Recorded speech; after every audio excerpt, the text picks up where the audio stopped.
quando este estandarte, este exército, que era uma abominação, ou seja, uma idolatria, e que, no fim das contas, levaria à destruição, veja, qual era a questão importante ali? O que aconteceu quando eles fugiram para Pela? Fugiram para guardar o sábado. Fugiram para guardar o sábado.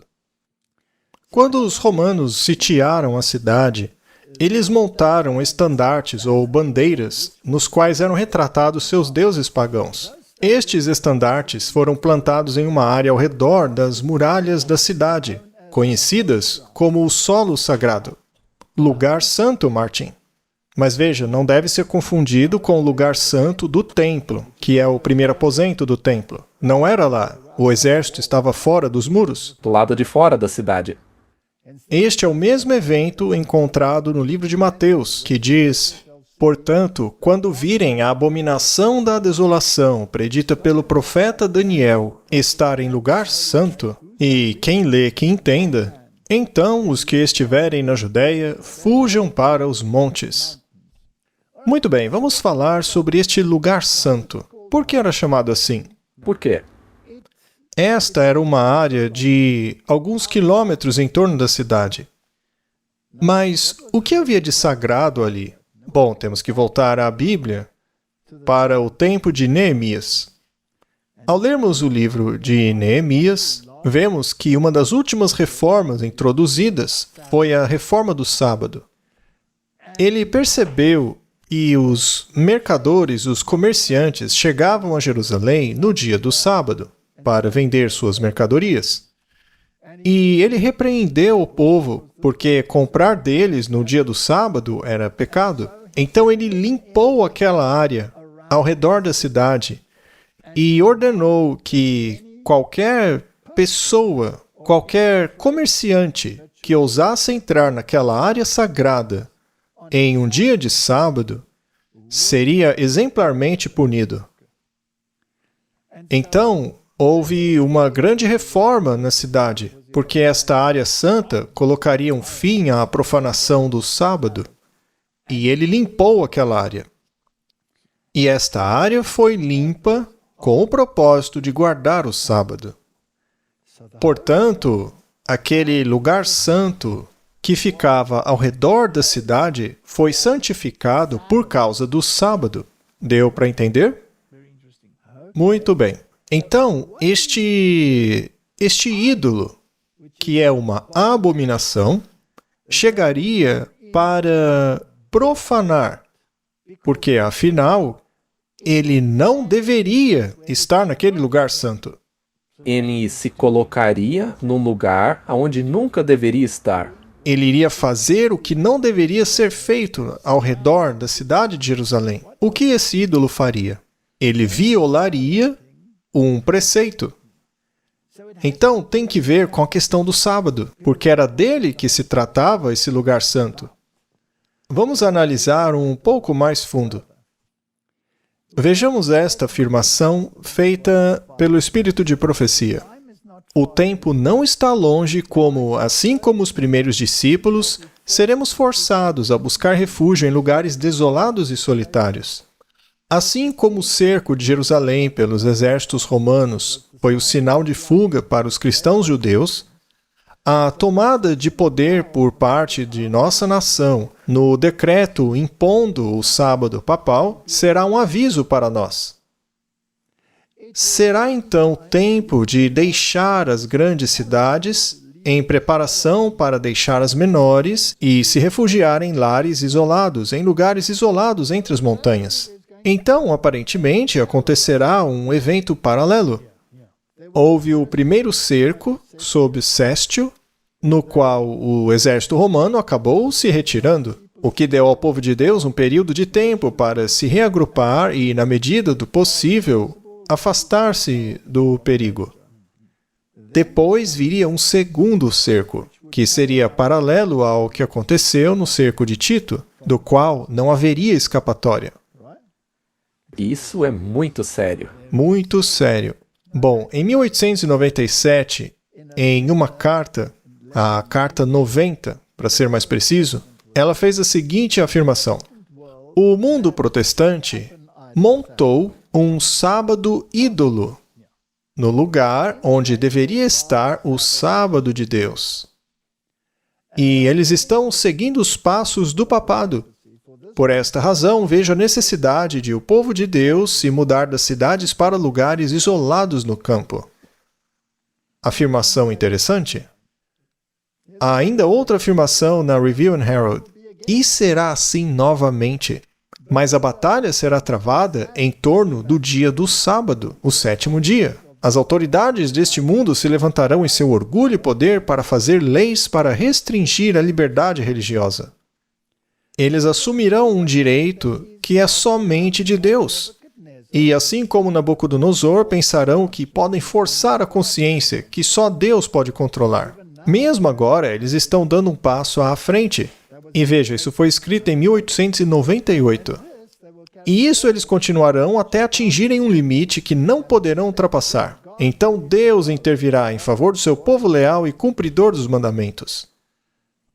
Lembre-se que a destruição de Jerusalém era um tipo da destruição do mundo. Sim. Certo, vamos analisar esses dois cercos, Martin, com mais detalhes. Acredito que esse seja um ponto muito importante, você não acha? Acho que quanto mais nos aprofundarmos neste tema, mais pessoas perceberão que é um assunto muito sério. Estamos numa posição muito séria hoje. A pressão pela lei dominical chegou. É passado, Martin. E está chegando futuro. Certo? Podemos ver que aquilo sobre o qual temos falado nos últimos 35 anos, essa lei que exalta o domingo e faz com que as invenções humanas tomem o lugar do dia santo de Deus, está agora se cumprindo. E isto aconteceu no passado. E não está se referindo a Jerusalém, mas se trata de um passado mais próximo. Ela está falando sobre o antitipo. Então, em 1897, lemos esta afirmação. O decreto que impõe a adoração deste dia deve ser divulgado a todo mundo. E, em um grau limitado, ele já foi divulgado. Veja que é passado de novo. Em vários lugares, o poder civil está falando com a voz de um dragão, assim como o rei pagão falou aos cativos hebreus. Então algo já aconteceu e vai acontecer.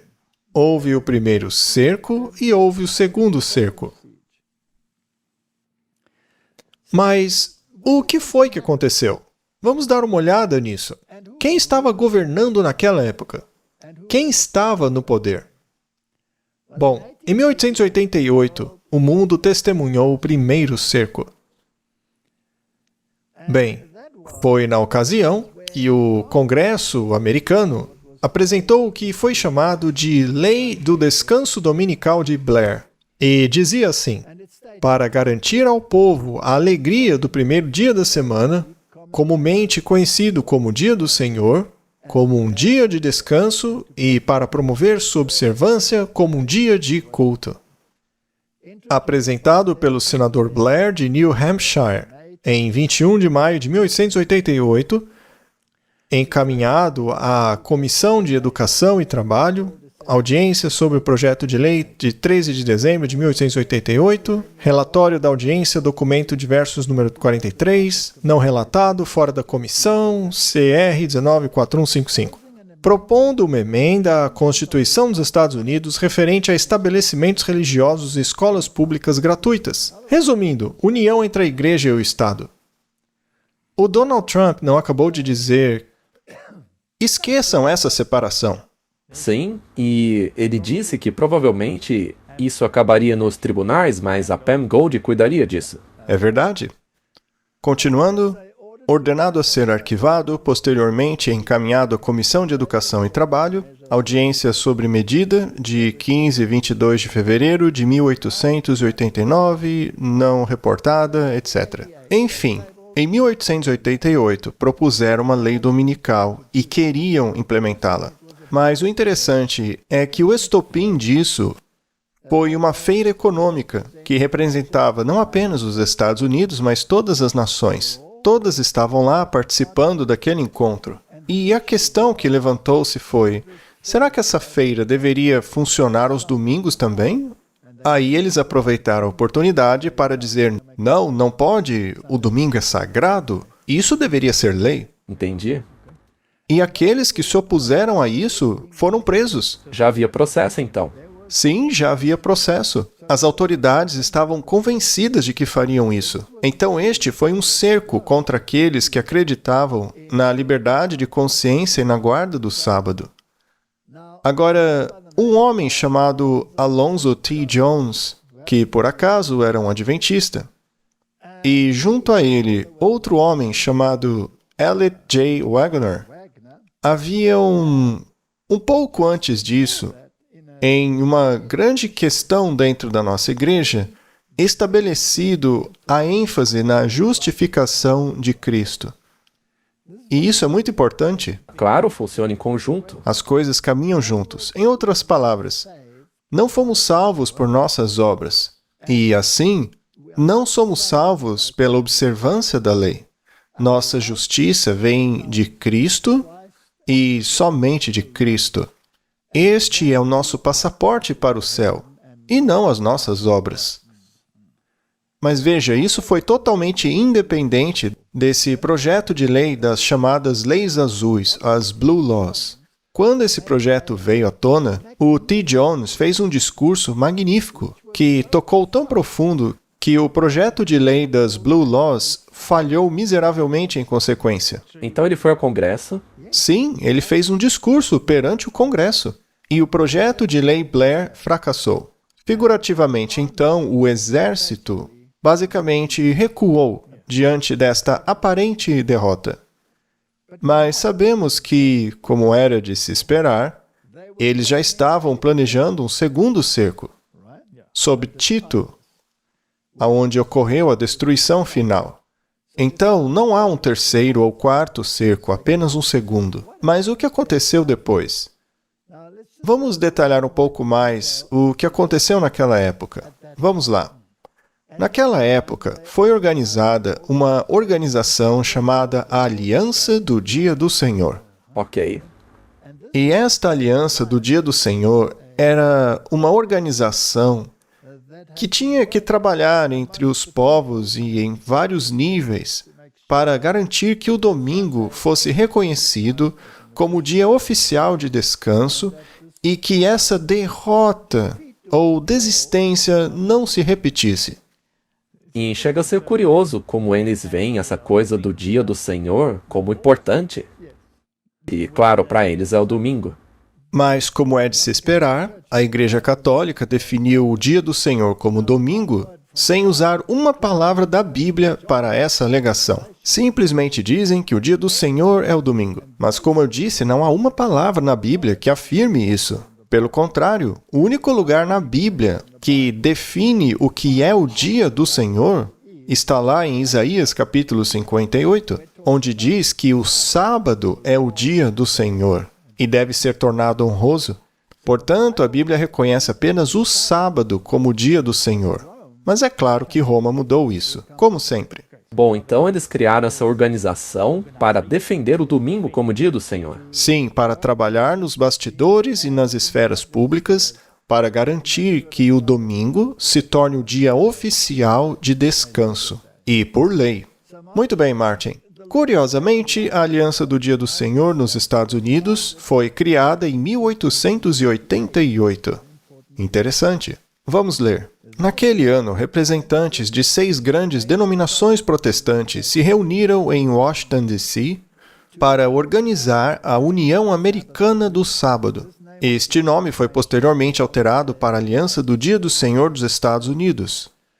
A LDA tem sido a única organização nacional cujo único propósito é manter e cultivar o primeiro dia da semana como um tempo para descanso, adoração, educação cristã e renovação espiritual. E isso foi tirado diretamente do site desta aliança. Então, não estamos inventando nada aqui. O ano de 1888 é muito importante. Coincidência interessante? Sim, sempre funciona assim. A história é muito precisa. Mas o diabo sempre tem uma falsificação. Sempre que algo importante acontece, ele vem com uma falsificação. Exato. Vamos voltar às afirmações. Em 1903, lemos no Espírito de Profecia: chegou o momento em que, conforme Deus abra o caminho, as famílias devem sair das cidades, as crianças devem ser acolhidas no interior, os pais devem obter um lugar tão adequado quanto seus recursos permitam.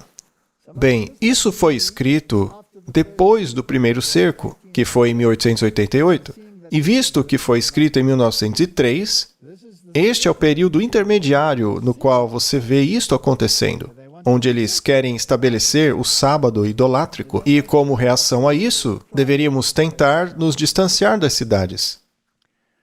A Review and Herald de 1906 traz esta declaração: devemos mostrar ao mundo que reconhecemos nos eventos que estão ocorrendo agora em conexão com o movimento da Reforma Nacional o cumprimento da profecia.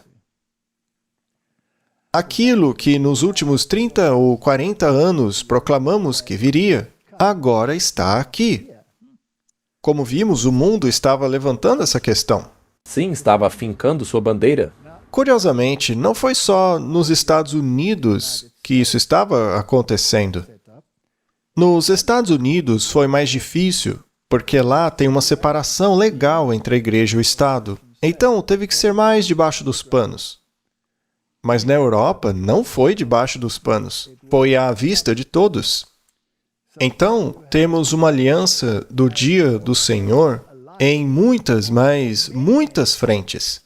E esta aliança faz uso específico do poder dos sindicatos para alcançar seu objetivo. O capital e o trabalho devem ser a força motriz. E temos que nos perguntar: quem introduziu os sindicatos para impulsionar esta agenda? Não é? Sempre olhe para o que está impulsionando tudo. Certo, mas como fazer isso? Veja, nós não temos todas as respostas. Não podemos dizer às pessoas como exatamente elas devem deixar as cidades, a fim de se distanciarem da destruição. Então, como lidar com isso? Bem, veja o que ela diz aqui. Por anos, fomos instruídos a que nossos irmãos e irmãs, e especialmente as famílias com crianças, planejassem deixar as cidades a fim que o caminho se abrisse diante deles. Muitos terão que trabalhar arduamente para ajudar a abrir o caminho. Isso é importante, porque a gente já sabe, como sempre acontece, que muitas pessoas vão fazer perguntas para a gente sobre isso. Quando eu devo sair? Como vou sair? Já devíamos estar saindo. Isso é algo evidente. Se você não consegue fazer isso sozinho, então peça ajuda a outra pessoa. Agora, se for impossível sair, então comece a orar por isso. E deixe que Deus cuide da questão. Algumas pessoas não conseguirão sair das cidades, mas neste caso, Deus cuidará da questão. Mas de nossa parte, temos que fazer tudo o que pudermos.